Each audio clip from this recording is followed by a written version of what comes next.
hano ukaza ugenda gutya, ni urugo rukora ku muhanda, tugeza kuri iriya miyenzi, iyo miyenzi ya ruguru, urwo inzu niyo, reka mbatambagize munsi y'inzu, munsi y'urugo ngaho, ubu turacyagenda, urugo rukora ku muhanda,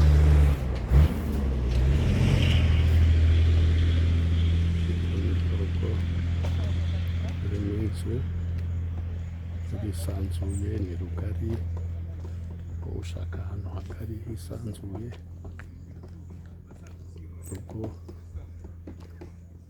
nk'urusike, bakomeza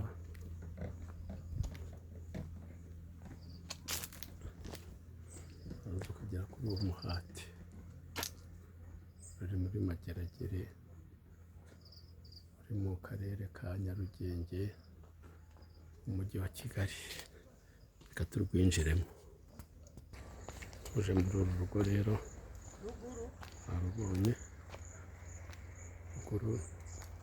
rugabana n'urwo, tuje muri uru rugo, icyo ni igikari cyayo cya mbere,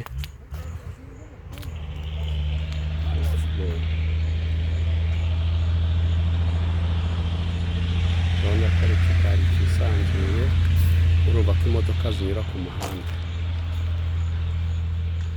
ayibonye rero iyo nzu,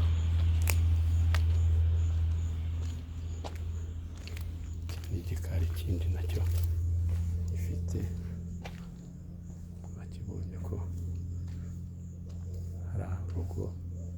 rwisanzuye, rurimo n'inzu yo mu gikari, murabona ko amashanyarazi arahari, ni ku muhanda, inzu murabona yuko amabati aracyameze neza,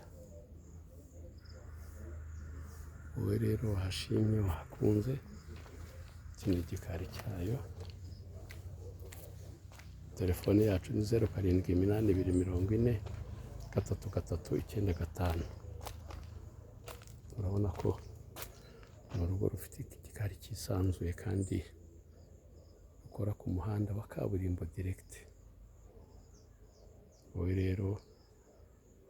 washimye kandi wakunze iyi nzu, waduhamagara kuri iyo telefone cyangwa se ukatwandikira kuri WhatsApp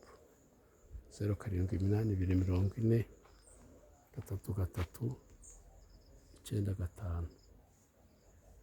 Mwayibonye rero, inzu ngiyo nta kibazo ifite, wowe ushaka kuyivugurura ukayibamo, ni inzu y'ibyumba 3 na salo, n'ibindi washyiramo byose, uburenganzira ni ubwawe. Mbifurije rero umunsi mwiza n'ibihe byiza, nsoze mbashimira mwebwe twabanye muri uru rugendo rw'iyi nzu, ikaba iri mu mujyi wa Kigali, akarere ka Nyarugenge, umurenge wa Mageragere. Murakoze, murakagira Imana.